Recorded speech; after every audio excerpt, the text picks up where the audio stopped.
Olá pessoal, tudo bem? Bem-vindos a mais uma palestra da BSSP. Para quem não me conhece, eu sou a professora Fabíola D'Agostini Peleias. Eu sou mestre e bacharela em Ciências Contábeis. Sou também mestre e bacharela em Letras Linguística. Eu sou sócia da ERP Perícia e Consultoria Contábil, uma empresa que, entre outras atividades, se dedica à perícia contábil. Eu atuo como perita no judiciário, aqui da capital de São Paulo, em fóruns cíveis aqui da capital e de algumas cidades ao redor. Atuo também como assistente técnica em diversos processos judiciais e arbitrais e também como perita do Tribunal Arbitral. Eu também trabalho como parecerista independente e sou professora universitária em algumas instituições de ensino de perícia judicial e de perícia em arbitragem também, tá? Bom, a nossa palestra hoje vai ser sobre perícia contábil em arbitragem, tá bom? Embora o modus operandi da perícia seja o mesmo para todas as outras áreas, como eu sou contadora, o foco aqui vai ser na perícia contábil, tá? Pessoal, olha só, antes da gente começar a falar de perícia contábil em arbitragem, é muito importante que a gente conheça o que é a arbitragem, tá? Existem diferenças entre a perícia contábil na arbitragem e no judiciário, né? Quando eu leciono a disciplina de perícia contábil em arbitragem, eu falo para os meus alunos para que eles esqueçam um pouco do judiciário e se foquem num mundo novo, né? A arbitragem ela tem toda uma sistemática que precisa ser conhecida pelo perito antes dele começar a atuar na arbitragem, tá bom? Então, assim, antes de mais nada, se você é um estudante de graduação, se você tomou contato com perícia contábil, se você gostou da disciplina de perícia contábil e quer ser perito, é recomendável que você, antes de entrar na arbitragem, você atue como perito do judiciário e também como assistente técnico, tá? E isso vocês vão entender ao longo da perícia. Bom, pessoal, como eu expliquei para vocês no começo, a arbitragem ela tem um modus operandi totalmente próprio, tá? A arbitragem ela é um meio alternativo de solução de controvérsias, tá? Por meio da intervenção de uma ou mais pessoas que recebem poderes de uma convenção privada, né? E a decisão será feita com base nessa convenção, que é a convenção de arbitragem, e não há intervenção do Estado, ok? Então, assim, a decisão dentro da arbitragem, ela tem a mesma eficácia de uma sentença judicial, tá? A arbitragem, ela é um procedimento privado e ela ocorre por meio da vontade de duas partes que assinam um contrato ou, no meio do caminho, optam por ter a arbitragem como meio de resolução de controvérsia, tá?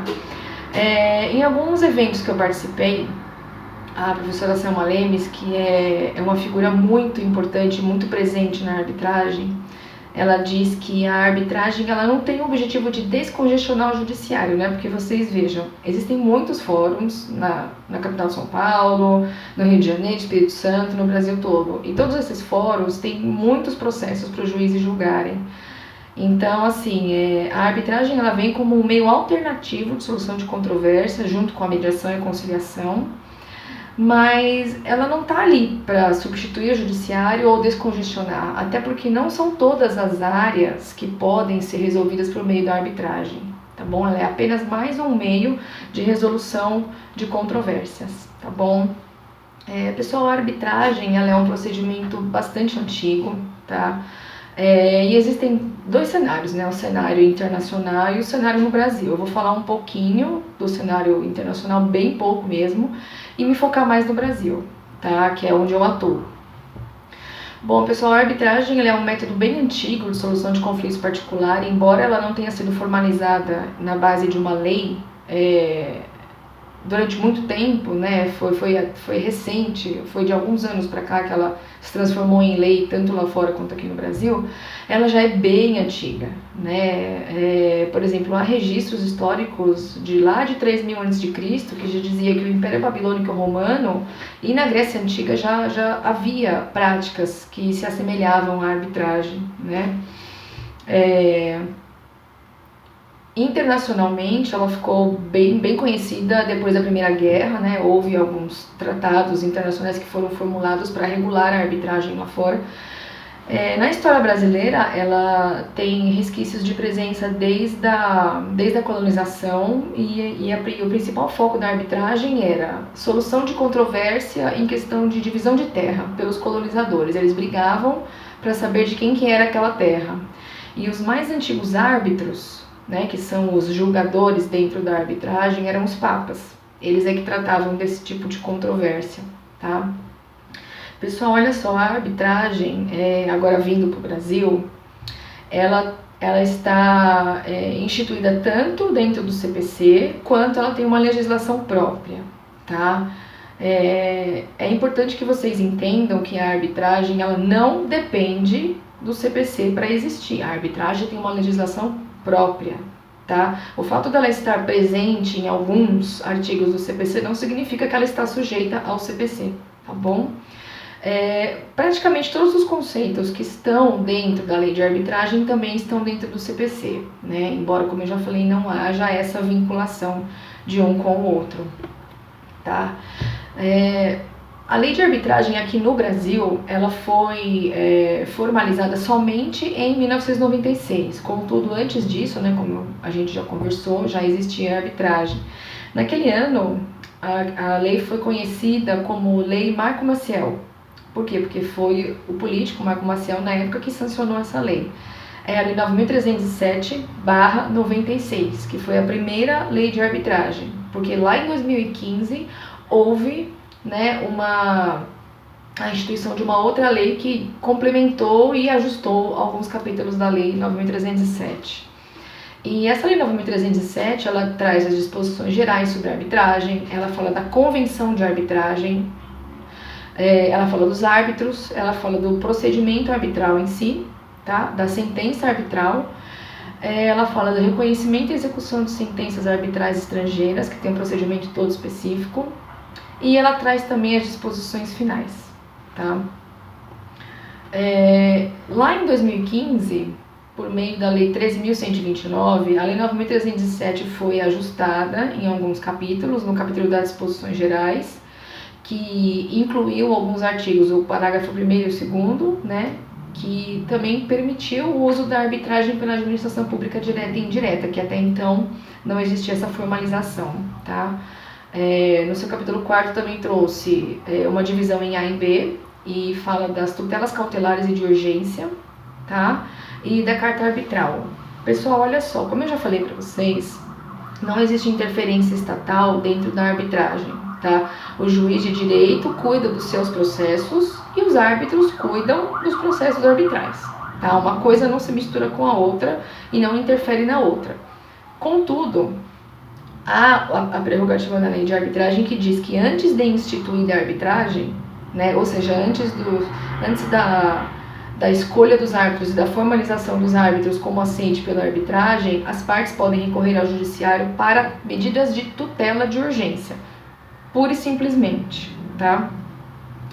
E também existe um documento chamado carta arbitral, que é por meio do qual os árbitros, se entenderem necessário, podem pedir algum tipo de ajuda para o juiz, que não é obrigado a aceitar ou não, mas existe essa prerrogativa, tá?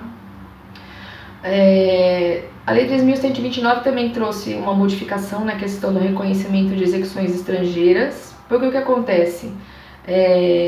Aqui no Brasil, né, embora o idioma oficial da arbitragem seja o português, há também arbitragens que ocorrem em língua estrangeira, em língua inglesa, em língua espanhola, em língua francesa, tá?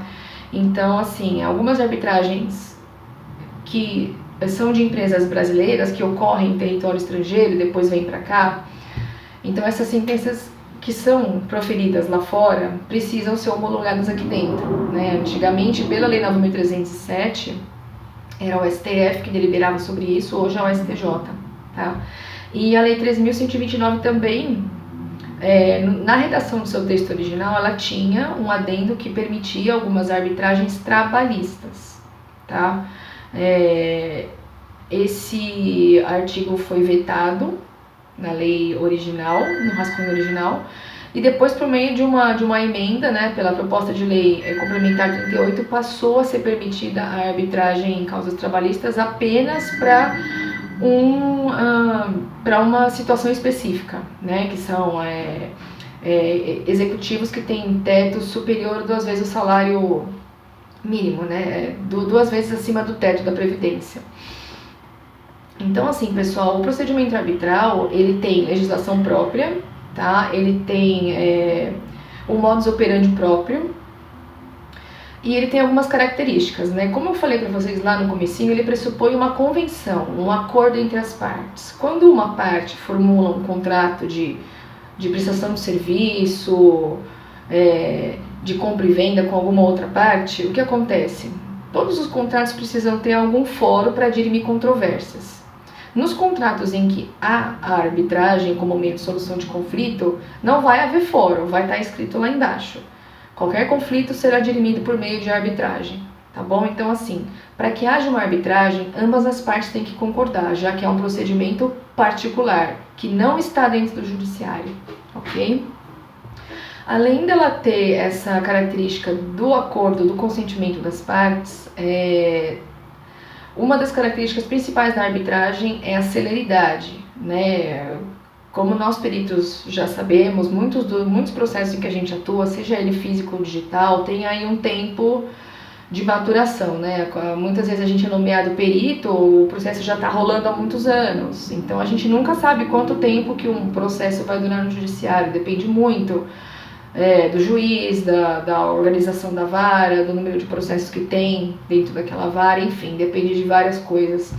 Numa arbitragem, embora haja algumas exceções, né, embora algumas arbitragens possam durar alguns anos, aí eu já participei de algumas que duraram 4, 5, 6 anos, não é o normal. O normal é que elas sejam mais rápidas, elas sejam mais céleres. Eu já participei de arbitragem que durou 8 meses. Né? Então, assim, normalmente a arbitragem tem um prazo de entrada e saída, tá? Novamente, há exceções. A arbitragem pressupõe sigilo, tá? Então, não se sai divulgando os documentos por aí. Não é incomum, quando a gente é contratado como assistente técnico ou como perito do tribunal, a gente tem que assinar um termo de confidencialidade, porque a gente não pode sair divulgando documentos das partes por aí, nem sair falando das partes por aí, tá? Uma outra característica bem interessante da arbitragem é que há liberdade na escolha dos árbitros, tá? Quem são os árbitros? Os árbitros são os julgadores da arbitragem, podendo ser um ou podendo ser 3, tá? Depois eu vou falar um pouquinho mais sobre isso. E o fato das partes poderem indicar os árbitros não significa que eles vão ser parciais, tá bom? É apenas uma característica do procedimento. Os árbitros, eles podem ser ex-juízes, podem ser advogados, podem ser ex-ministros. A maior parte deles é jurista, tá? Entretanto, também existem árbitros técnicos. Nós, contadores, podemos ser árbitros, tá? Embora seja mais difícil, é possível. É possível haver árbitro engenheiro, é possível haver árbitro administrador, é possível haver árbitro de várias áreas do conhecimento, não só dos advogados, embora eles sejam a maioria absoluta dentro das arbitragens, tá? A arbitragem é conhecida por ser um pouco mais flexível do que o judiciário. Por quê? Porque é uma aproximação maior entre as partes, há um diálogo, uma comunicação mais fácil, mais fluida entre as partes, né? Tanto que a maior parte delas é feita por e-mail, por meio das câmaras, é feita via diligência, via reuniões, que existem muitas reuniões entre as partes, tá bom? Entretanto, não deixa de ser um procedimento seguro e confiável, tá? Como eu falei para vocês, ela não está sujeita ao CPC, tá? Ela tem uma legislação própria, então normalmente as arbitragens são regidas pela sua própria legislação. Não impede das partes acordarem de usar o CPC. Isso daí depende de cada caso, tá? Cada arbitragem é única, cada caso é um caso. Então, assim, há essa flexibilidade também, tá bom? Bom, pessoal, na arbitragem existe uma prerrogativa que é o seguinte: a sentença foi dada, ela não pode ser recorrida. Dentro do judiciário, quando há a sentença de um processo, se a parte que ficou, que perdeu, se ela não gostar da sentença, ela pode recorrer, né? Ela pode ir para a segunda instância, pode ir para as instâncias superiores. Isso não existe na arbitragem. Na arbitragem, sentença dada tem que ser cumprida. As únicas formas de uma sentença ser contestada é se houve algum erro ou alguma omissão, de acordo com a lei de arbitragem, aí ela pode ser contestada dentro da própria arbitragem, ou em outros dois cenários. Se a parte que ganhou tiver alguma dificuldade da parte que venceu cumprir, a parte vencedora pode pegar essa sentença, que é como se fosse um título executivo, e entrar com uma ação de cobrança na justiça contra a parte perdedora para fazer valer a sentença. Ok? Ao mesmo tempo em que a parte que perdeu pode ir contestar essa decisão na justiça pedindo a anulação. É a única forma, tá? Dentro do processo arbitral não existe recorrência, tá bom? Em um dos workshops que eu participei, a professora Selma Lemes fala que as arbitragens, isso é controverso, tá, pessoal? Que elas costumam ser um pouco mais caras do que as perícias judiciais, mas novamente é controverso, tá? Depende muito do valor da causa, daquilo que está sendo discutido, enfim. Então, assim, ela sugere que para causas de até 1 milhão não se entre com arbitragem, mas é uma opinião pessoal dela, tá? Existem diversas câmaras que têm tabelas de custas diferentes para cada arbitragem. A gente vai comentar um pouquinho sobre as câmaras depois e o preço, como é que funciona essa questão, tá? Mas assim, quem for entrar numa arbitragem tem que considerar o fato de que é um procedimento particular. É um procedimento que vai envolver contratação de advogado, contratação de assistência técnica, nomeação de perito, caso ocorra a perícia, tá? Ainda tem as custas da câmara. Então assim, tem que pensar bem antes de entrar numa arbitragem, tá? As arbitragens elas podem ser institucionais via câmaras de arbitragem, ou seja, elas vão ser regidas pelo regulamento daquela câmara, né, pelo corpo administrativo da câmara, ou elas podem ser ad hoc. Ad hoc é uma arbitragem que tem regras fixadas pelas partes, pelos árbitros. Às vezes elas ocorrem em hotéis, salões de convenção, não tem uma câmara por trás, tá, como tem nas institucionais. O idioma pode ser o português ou pode ser qualquer outro, tá? Como a gente já conversou um pouquinho de arbitragens estrangeiras, ou mesmo aqui no Brasil pode ocorrer de ser em outro idioma. Para que haja uma arbitragem, como a gente já conversou, precisa ter o consentimento, o acordo entre as partes, né? É a convenção de arbitragem, é o acordo entre as partes. Tem que ter ou a cláusula no contrato, ou o compromisso arbitral que é firmado depois, caso não exista a cláusula dentro do contrato. Tá bom? Então, assim, tanto faz se há uma cláusula dentro do contrato, que é chamada de cláusula compromissória, ou as partes firmarem depois um compromisso arbitral, né? Não há cláusula no contrato, surge uma controvérsia, elas decidem partir para a arbitragem e não para o judiciário. Aí é formado com o compromisso arbitral. Tá bom? Pessoal, como eu disse lá no comecinho da palestra, não é tudo que pode ser resolvido via arbitragem, tá? Há muitas coisas que podem ser resolvidas, contudo, muitas outras ainda não podem. A minha expertise é na perícia contábil civil. Eu não faço trabalhista, tá? Eu não faço nenhuma outra área a não ser a civil. Então, assim, o que pode ser feito dentro da arbitragem? É o direito patrimonial disponível. É por isso que eu me identifico tanto com a arbitragem, né? Que são as causas cíveis. Então, assim, dentro da arbitragem, aquilo que pode ser resolvido até agora, por exemplo, né, questões que envolvem contratos de construção, seguro, locação, compra e venda, tá? Prestações de serviço, condomínios de natureza civil, algumas ações de cobrança civil, tá? Questão trabalhista, até o momento, a única que pode é por meio daquela PL 78, né, que eu já falei para vocês lá no comecinho, que tem a ver com salários de altos executivos, mas fora isso, por enquanto, ainda não há previsão legal, tá bom? O que ainda não pode ser resolvido pela arbitragem, além das causas trabalhistas fora do contexto daquela PL 78, questões que envolvem herança, guarda e adoção de crianças, falência de empresa, divórcio, tá? Isso ainda não pode ser resolvido pela arbitragem.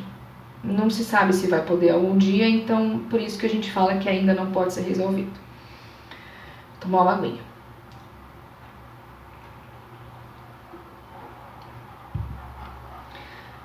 Bom, gente, na continuação, como eu falei para vocês, dentro da arbitragem há algumas pessoas que participam, tá?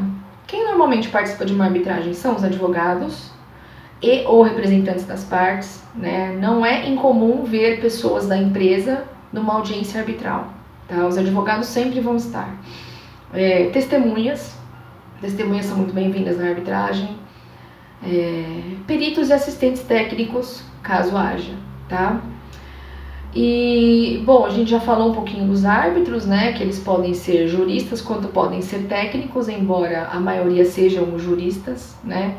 Tem árbitros muito conhecidos por aí, professor Carmona, professora Selma Lemes, professor Thiago Marinho Nunes, existem vários, tá?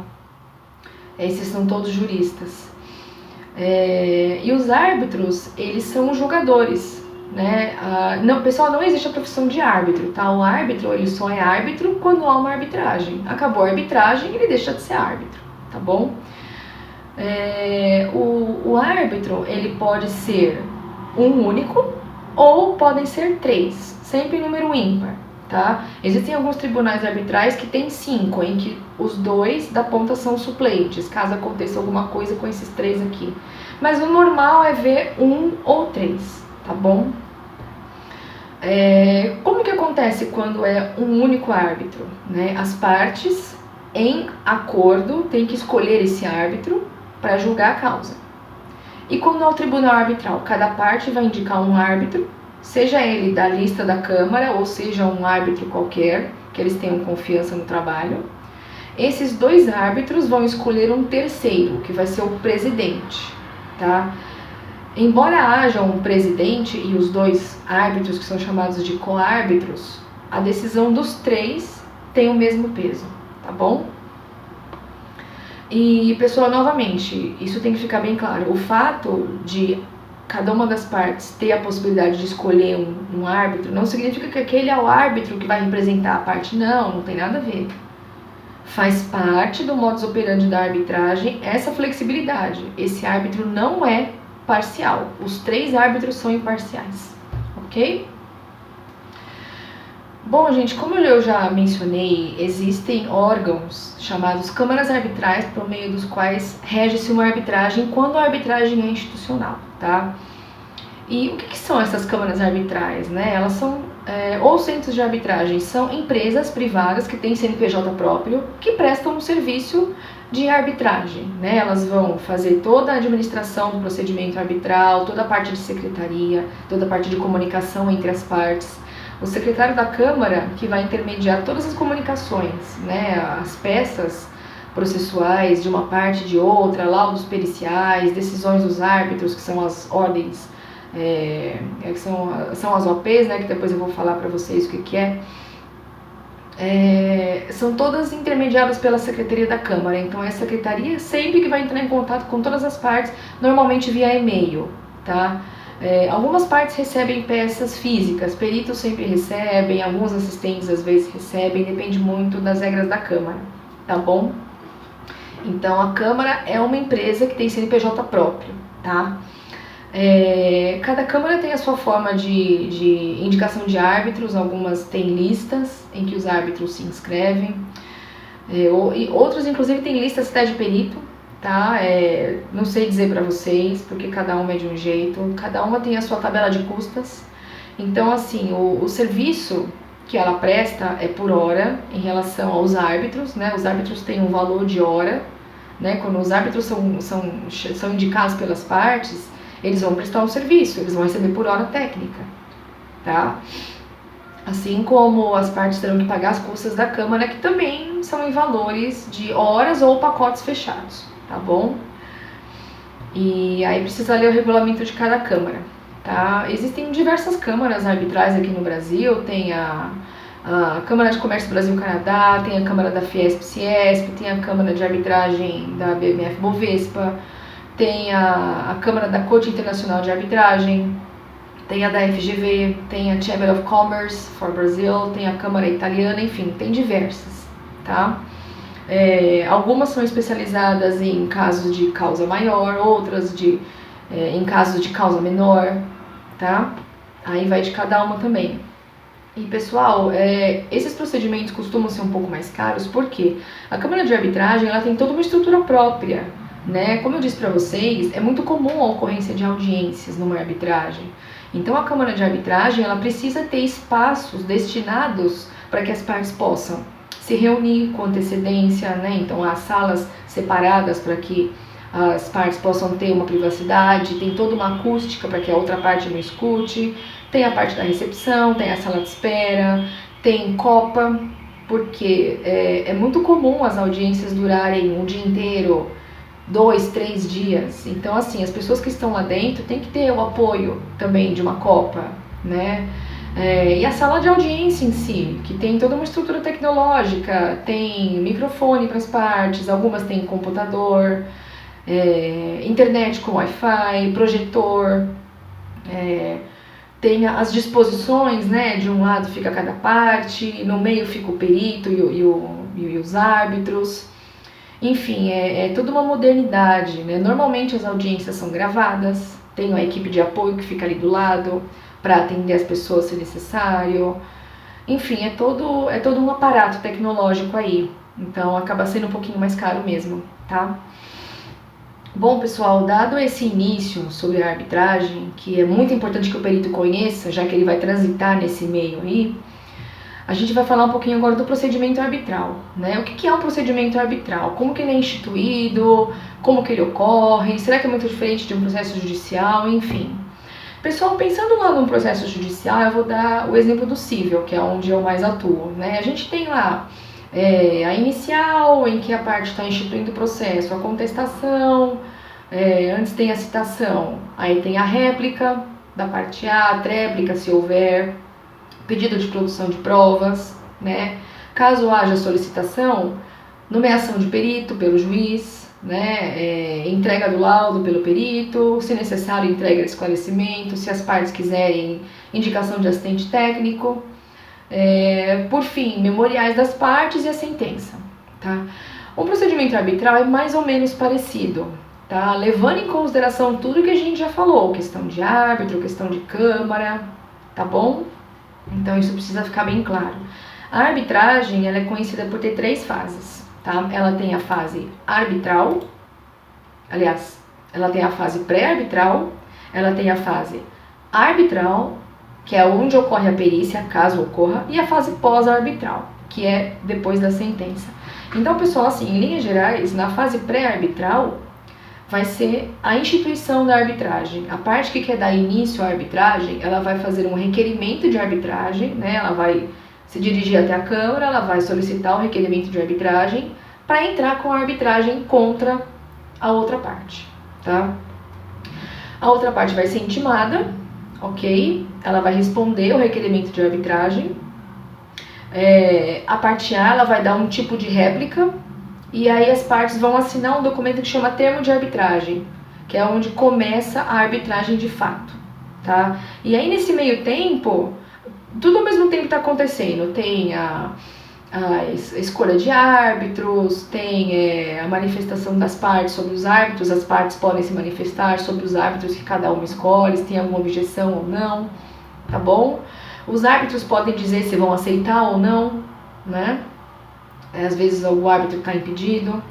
E aí, assim, quando os árbitros firmarem o compromisso de que eles serão árbitros daquela arbitragem, né, que eles vão constituir o tribunal arbitral ou que vai haver um árbitro único, está instituída a arbitragem. Então, assim, nesse momento, aquela prerrogativa do capítulo 4, que a lei 3.129 dá para as partes, de pedir alguma medida no judiciário, isso acaba, tá? Porque a partir da instituição da arbitragem, a jurisdição passa a ser única e exclusivamente dos árbitros, tá bom? Então, pessoal, escolhidos os árbitros e instituída a arbitragem, vem a fase arbitral, que é onde vai ser dado início à arbitragem, que é onde vai ter as alegações iniciais das partes, a resposta às alegações iniciais, réplica, tréplica. Uma peculiaridade da arbitragem é que, assim, isso é um pouquinho diferente do judiciário, tá? Ao passo em que no judiciário a gente tem inicial, citação, contestação, réplica e tréplica, na arbitragem existem 2 alegações iniciais, tanto a parte A quanto a parte B podem fazer suas alegações iniciais. Parte A e parte B podem responder às alegações iniciais da outra parte. Parte A e parte B podem fazer réplica, parte A e parte B podem fazer tréplica. Então, assim, muitos procedimentos arbitrais acabam ficando com muitas peças, né? E essas peças costumam ser bem extensas. Não é incomum isso acontecer. Eu já peguei arbitragem que tinha peças bem curtas, mas a maior delas tem peças bem longas, né? As causas costumam ser mais complexas, os argumentos são mais técnicos, enfim. É um suporte bem robusto de documentação, tá? Pessoal, acabada essa fase de ping-pong, né, em que um fala do outro, que responde do outro, os árbitros vão baixar um decreto, né, entre aspas, que é chamado de ordem processual, né? As ordens processuais, que são as famosas OPs, são deliberações, decisões ou comunicados dos árbitros quanto ao procedimento em si, tá? Acabada essa parte de instrução processual, eles vão pedir para que as partes digam que provas que elas querem que sejam produzidas, tá? E é aí que entra a possibilidade de existir ou não a perícia, tá? Há arbitragens em que há perícia e há arbitragens em que não há perícia. Como nós estamos falando aqui de uma perícia contábil em arbitragem, vamos supor que na nossa arbitragem aqui hipotética vai haver perícia, tá? E aí o que acontece? Quando há a perícia em arbitragem, existem algumas maneiras do perito ser nomeado, tá? Lá no judiciário, a única forma do perito ser nomeado é por meio do juiz e sendo um profissional de confiança do juiz. Então, assim, ele vai estar lá cadastrado no portal de auxiliares da justiça, né? O pessoal lá do cartório, o juiz vai lá consultar o portal e vai nomear o perito de sua confiança. Na arbitragem, há uma flexibilidade maior. Por quê? Deixa só eu trocar o slide aqui. Porque o perito, embora ele seja nomeado também pelos árbitros, ele pode ser escolhido pelos árbitros com base na confiança que os árbitros têm no trabalho do perito, como também ele pode ser indicado pelas partes, assim como os árbitros, né? As partes, cada uma traz 1 ou 2 nomes de peritos que elas conheçam, né? Geralmente são peritos que são especialistas naquele assunto, tá? Eu já vou explicar para vocês um pouco mais a fundo o que é o perito contábil dentro de uma arbitragem. Então, assim, esses nomes que essas partes trazem vão para os árbitros e os árbitros, ao estudar o currículo desses peritos, vão optar por um, tá bom? A não ser que haja perícias interdisciplinares, aí que seja necessário um perito engenheiro, perito computador, enfim. Mas senão vai ser escolhido somente aquele perito, tá? Pessoal, vamos ficar um pouquinho aqui na fase arbitral, porque é a fase mais importante aqui da nossa palestra, que é onde ocorre a perícia, né?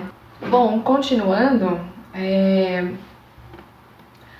antes da gente começar a falar do modus operandi da perícia contábil dentro da arbitragem, eu vou falar algumas palavrinhas para vocês que são importantes e que aparecem bastante dentro da perícia contábil na arbitragem, tá?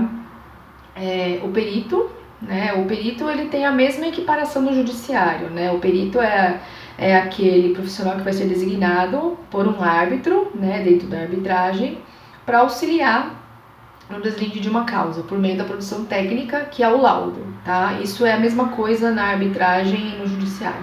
O assistente técnico, ele também aparece dentro da perícia em arbitragem, ele tem o mesmo papel que ele tem dentro do judiciário, contudo, costuma ser um papel um pouco mais amplo, tá? A atuação do assistente técnico, ela é um pouco mais expansiva aqui na arbitragem, tá? Ele também vai fazer um parecer ao laudo, contudo, ele não vai dar um parecer só ao laudo, ele vai poder fazer vários pareceres no meio da arbitragem. Tem alguns assistentes técnicos que fazem pareceres contrapostos em arbitragem.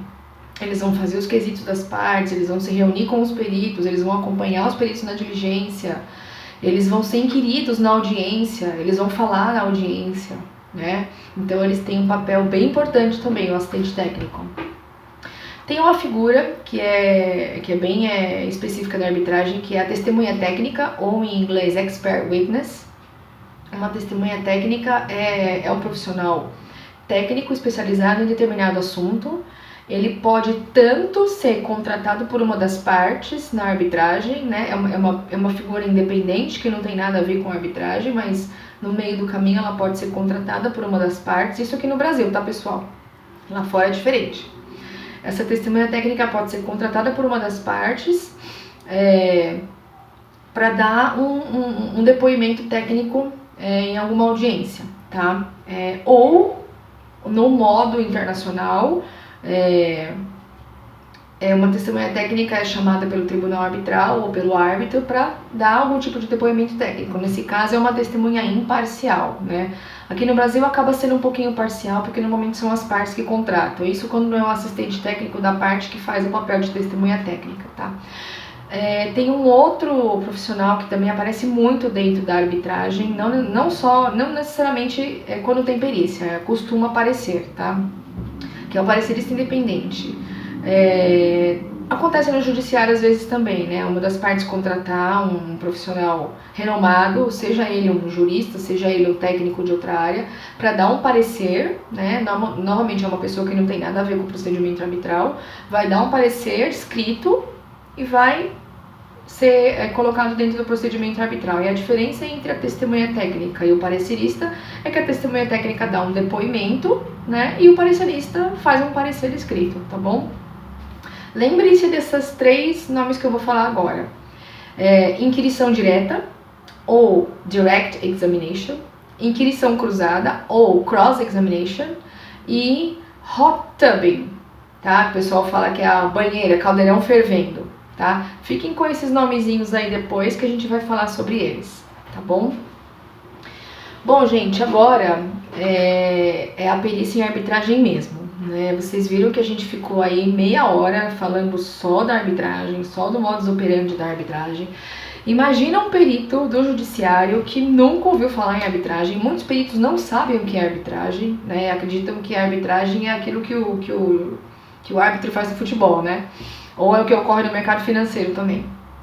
Mas não, a arbitragem aqui é outros 500, é outro mundo. Então, mais uma vez, reiteramos. É importantíssimo que o perito que queira atuar em arbitragem conheça tudo isso que a gente já falou, tá? Porque senão ele vai passar vergonha, tá bom?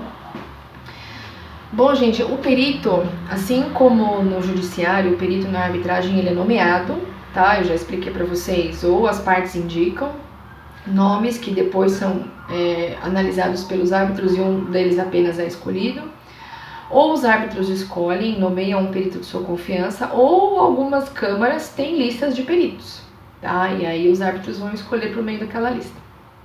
Assim como no judiciário, quando o perito ele é nomeado e ele aceita um encargo, ele precisa fazer sua proposta de honorários, certo? Para que ele possa fazer a sua proposta de honorários, ele precisa receber os documentos, tá? Do processo arbitral para poder analisar a causa, ver o que está acontecendo. Então, assim, essa proposta ela tem que ser no mesmo molde da perícia do judiciário, tá? Tem que indicar o escopo da causa, tá? Isso pode ser visto na OP que nomeou o perito. Tem que dizer o tanto de horas técnicas que vão ser aplicadas, quais as atividades que vão ser aplicadas, se vai ser uma pessoa física que vai fazer, se vai ser uma pessoa jurídica por meio de uma equipe técnica, tá? Se vai haver outros profissionais de outras áreas, tá bom? Lembrando que na arbitragem há a possibilidade do perito fazer contrato e emitir nota fiscal caso ele tenha uma empresa, tá? E aí precisa ver contra quem que ele vai emitir essa nota, se é contra a própria Câmara, se é contra uma das partes, depende muito, tá? Cada caso é um caso. Mas na arbitragem tem essa possibilidade do perito atuar como pessoa jurídica e isso acontece muito frequentemente, tá bom? Aqui na nossa empresa a gente faz isso.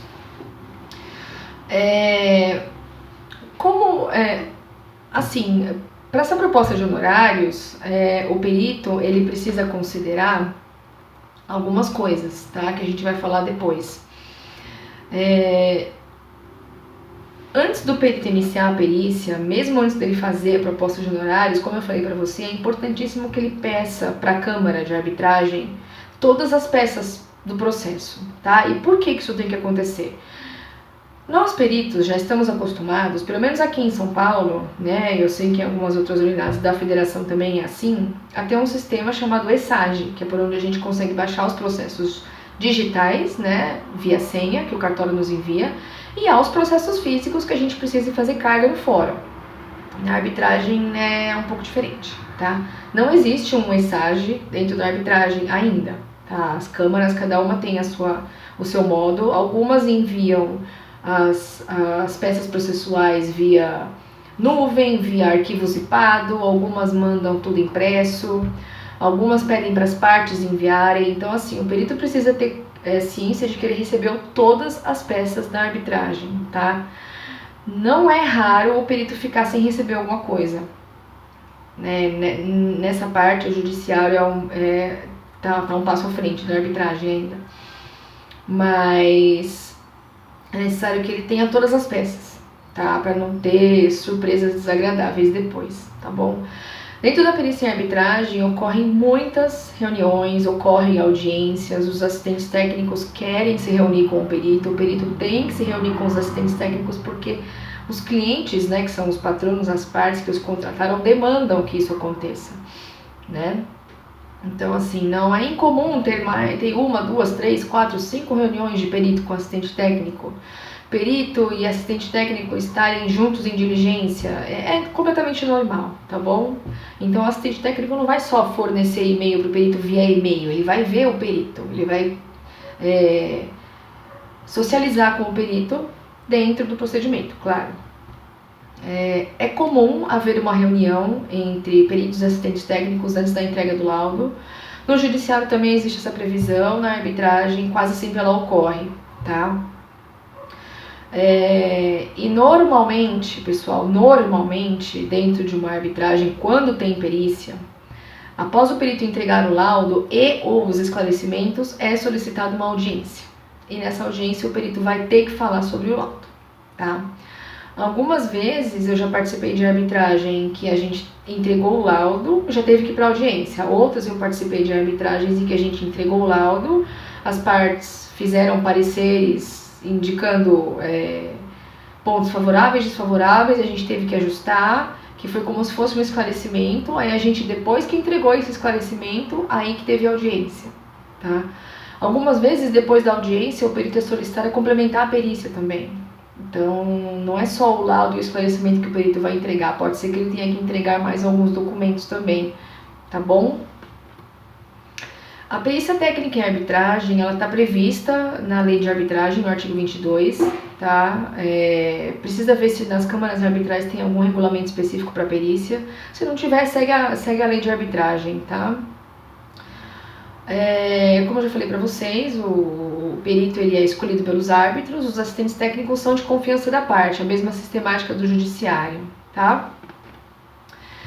E eu vou falar um pouquinho da minha experiência com arbitragem, por que eu gosto tanto de arbitragem, né? Aí, fazendo um paralelo com o que a professora Selma Lemes falou no fórum de perícia que teve em 2018 lá no CRC de São Paulo. A arbitragem tem muitas vantagens, tá? Não só para as partes, quanto para os peritos também. Porque as partes podem usar melhor a sua técnica e os peritos também, né? Os peritos que atuam na arbitragem são profissionais altamente gabaritados, né? Não é profissional que tem 1, 2 anos de carreira, são profissionais que estão há anos no mercado, tá? Silvio Simonadio, Renato Porto Reis, Alessandra Ribaseco, Ivan Ricardo Peleias, Alfredo Torrecilhas Ramos, Martinho Maurício Gomes de Ornelas, são nomes de peso que aparecem bastante em arbitragem, tá? Então, esses profissionais aí já têm anos de carreira e muitos são professores, muitos já atuaram muitos anos no judiciário, alguns ainda atuam, outros não atuam mais, atuam só na arbitragem, outros atuam na arbitragem mais assistência técnica, outros fazem judiciário, arbitragem e assistência técnica, depende de cada um, né? Todos eles têm seus escritórios, têm suas equipes, nenhum deles trabalha sozinho. Eu nunca conheci nenhum perito que trabalha sozinho em arbitragem. A professora Selma Lemes fala bastante que, na opinião dela, o melhor tribunal arbitral, né, no caso seja o tribunal arbitral, é aquele que tem o jurista, e os árbitros especialistas, né? Existe uma prerrogativa em arbitragens internacionais em outros países que é possível não existir a perícia, né? É muito raro ocorrer a perícia por meio do perito do tribunal em outros países. Isso é bastante comum aqui no Brasil e em alguns outros países da América Latina, mas em alguns outros países, Europa especialmente, a arbitragem é decidida via parecer dos assistentes técnicos ou quando há um tribunal arbitral misto, em que é o jurista e os especialistas. Nesse caso, eles entendem que não tem necessidade de uma perícia, tá? Então, na arbitragem você tem a questão jurídica, que é tratada pelos árbitros, que são juristas pelas partes, e tem a questão técnica, né, que é bem focada quando há perícia ou quando há árbitros técnicos, mesmo pelo próprio assistente, que também dá depoimento na audiência, tá? Então, assim, eu gosto bastante de trabalhar em arbitragem, especialmente nas audiências. E é muito interessante para o perito, porque, né, o perito, como eu falei para vocês, ele pode ser tanto pessoa física quanto pessoa jurídica, tá? E o mercado de trabalho para peritos em arbitragem é um mercado ainda bem restrito, tá? Pelo que eu falei para vocês, a demanda é muito alta, tá? Você vai ter que aparecer na audiência, já vou explicar mais ou menos para vocês o que é isso. E embora os honorários de arbitragem para os peritos e assistentes costumem ser mais altos assim, pessoal, de 5 dígitos para cima, tá? Eu não tô brincando. Esses valores são muito bem justificados. Por quê? O perito, ele vai ter que ter, além de boa técnica, ele vai ter que saber escrever muito, muito, muito bem. Senão ele vai ter que ficar reescrevendo 1000 coisas ao mesmo tempo. O perito vai ter que ter uma boa bagagem, tá? Uma boa experiência, de preferência ser especialista em determinado assunto. Ainda que ele seja mais generalista, né, que ele tenha um conhecimento geral, ele vai ter que se especializar em algum assunto. O que mais? A questão da comunicação, tá? A gente sabe que tem pessoas que não gostam de falar em público, que tem pavor de falar em público, né? Eu mesma, quando eu comecei a falar em público, lá nos meus 19, 20 anos, quando eu ainda era professora de inglês, eu morria de medo, eu morria de vergonha. Então, assim, depois de muitos anos lecionando inglês, passei a lecionar em cursos de perícia também, isso me ajudou bastante. Então, hoje, assim, é muito mais fácil para mim estar aqui, é muito mais fácil para eu estar aqui, falando, né?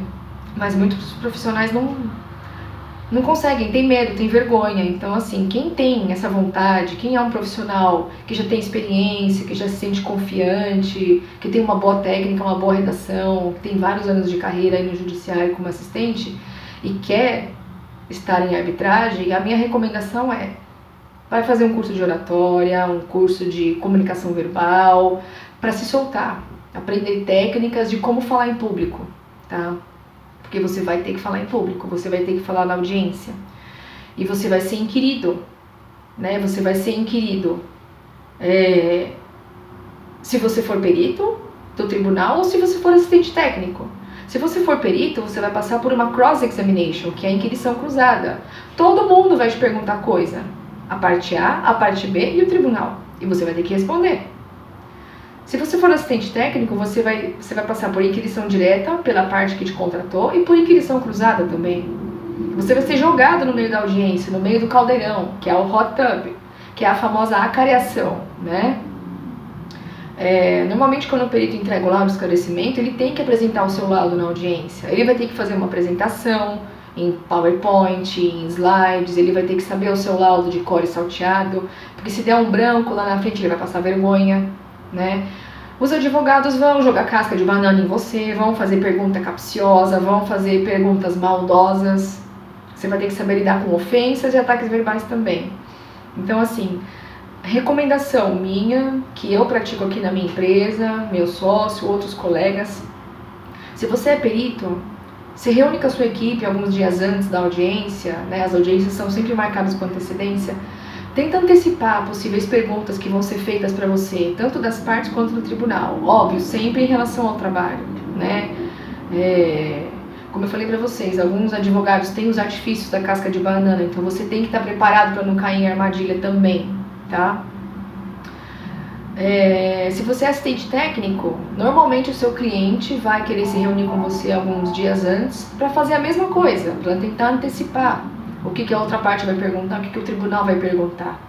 Então essa preparação é necessária, é importante, tá? Porque, pessoal, a arbitragem para o perito, ela é um mercado muito bom, muito lucrativo, muito interessante, porque a gente pode mostrar todo o nosso potencial.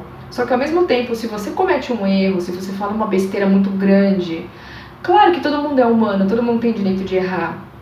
Só que dependendo do tamanho do erro, fica feio, você não é mais chamado. Então assim, para entrar numa arbitragem, né, não é tão difícil assim. É um pouco restrito, mas não é tão difícil. Agora, você se manter lá dentro, aí são outros 500, tá bom? Então assim, faz uma preparação que vai valer a pena, tá bom? Eu vou falar um pouquinho agora do mercado de trabalho para contadores em relação à perícia, tá? Bom, no judiciário, o que o contador pode fazer no judiciário, como a gente já sabe? Ele pode ser perito, pode ser assistente técnico, tá? Ele pode querer atuar em mediação e conciliação também, tanto pública quanto privada. E na arbitragem? Na arbitragem, ele, além de ser perito e ser assistente técnico, ele pode ser árbitro, como eu já falei para vocês, ele pode ser o parecerista independente, ou ele pode ser uma testemunha técnica. Então tem aí 5 vertentes que o contador, né, pode exercer dentro de uma arbitragem, tá?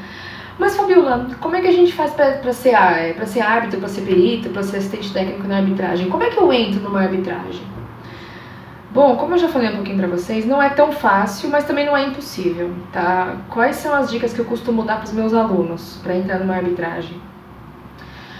Primeiro de tudo, conhecer o funcionamento do procedimento arbitral. Vocês viram aqui todo o modus operandi da arbitragem, o que é arbitragem, para que serve, quem são os players, como ocorre, o que é uma câmara, o que é um árbitro, enfim, tem que conhecer, tá? Tem diversos livros, tem diversos artigos que vocês podem consultar para entender um pouquinho sobre arbitragem. Algumas instituições, a própria BSSP tem cursos, né, que tem essa disciplina de perícia contábil em arbitragem. Aprimore-se sempre, né? Ainda que você não esteja mais no judiciário, ainda que você não precise lá manter o seu CNPC, ainda que você não seja obrigado a fazer as suas 40 horas anuais lá pelo CFC, faça, estude, se recicle, tá? A demanda técnica dos peritos e assistentes é muito alta na arbitragem, então você tem que estar com conhecimento ali, tinindo, tá bom? Entre em contato com as câmaras, pesquise, olhe o site, liga, pergunta se tem lista de árbitro, lista de perito, tá? E, pessoal, mantenha um bom networking com outros peritos, advogados, tá? Se você trabalha com assistência técnica, procura conhecer o contencioso, se eles trabalham com arbitragem, como é que funciona, tá? E indicação de peritos colegas, tá? Eu falo para os alunos que os outros peritos não são concorrentes, são colegas. Nós mesmos aqui no escritório, a gente entrou na arbitragem por indicação de um perito colega nosso, né? Às vezes a gente fica até aqui de tanto trabalho, graças a Deus, e a gente tem que indicar para um outro perito. Então, assim, tenha um bom relacionamento, porque aí você vai ser sempre lembrado, tá bom? E agora, pra gente finalizar, eu vou fazer uma comparação final entre a perícia em arbitragem e a perícia no judiciário, né? Como vocês puderam perceber, há algumas semelhanças e também há muitas diferenças, tá bom? Não só pelo processo em si, né? Rito processual e o rito da arbitragem, mas como na questão da perícia também, tá? O judiciário, né, ele está sujeito ao processo prazo comum, né? Tem lá os prazos que o juiz dá, né? O perito ele tem que entregar o laudo em 30 dias, laudo em 60 dias. Ele pode pedir a prorrogação, tá? Ele tem essa prerrogativa. Na arbitragem, o procedimento arbitral é um pouco mais flexível, né? As câmaras arbitrais, elas dependem das agendas dos árbitros, dos advogados das partes, então tudo é combinado, tá? E no caso do perito, o perito pode pedir prorrogação na arbitragem? Pode, desde que tenha um motivo muito sério, né? Que nem, por exemplo, Essa perícia está sendo gravada no dia 14 de maio de 2020. A gente está passando por uma pandemia do coronavírus, todo mundo sabe. E eu e meu sócio, a gente está no meio de algumas arbitragens e assim, a gente não consegue se reunir com os assistentes, a gente está com prazos suspensos em algumas, outras estão correndo. Então depende muito da agenda de cada um, né? E se há algum evento, algum problema. Se bem que até o judiciário ficou parado por um tempo, né? Então é um momento incomum agora. Bom, no judiciário, as causas são julgadas pelos juízes somente com base na lei, né? Na arbitragem, existe a legislação própria, pode ser usado o CPC, pode ser usado uma mescla, as partes fazem as suas próprias leis com base no que já existe, a flexibilidade é maior, tá bom? No judiciário, a causa vai estar sujeita ao juiz da vara, né? Quando a parte da entrada no processo, ali no protocolo central, do fórum que for, vai cair numa das varas, né? E aí é o juiz que pegou. Às vezes aquele juiz não tem tanto conhecimento daquele tipo de causa, né? Ao passo que numa arbitragem, os árbitros escolhidos serão árbitros especialistas naquelas causas, então a análise vai ser mais minuciosa, vai ser bem mais aprofundada. No judiciário, a audiência em perícia nem sempre ocorre. Eu conto nos dedos de uma mão dos casos que eu conheço de perícias em que houve audiência em fórum, por diversas razões que a gente já falou aqui. Não estou dizendo que não ocorre, mas é mais difícil ocorrer. Ao passo que na arbitragem, 99% das vezes o perito vai participar de audiência e o assistente técnico também, tá? A questão de custo, né? Dizem os arbitralistas que o custo da arbitragem costuma ser maior, mas aí também depende da causa. Às vezes há perícias no judiciário que também são bem custosas. Entretanto, no judiciário ainda tem a justiça gratuita, né? Na arbitragem isso não existe.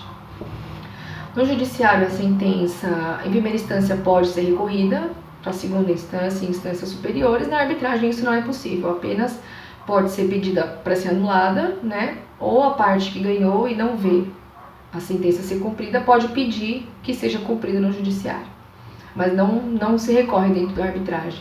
O judiciário é a mãe de todos, abarca todas as causas e tamanhos, a arbitragem só aquela que a gente já falou, tá?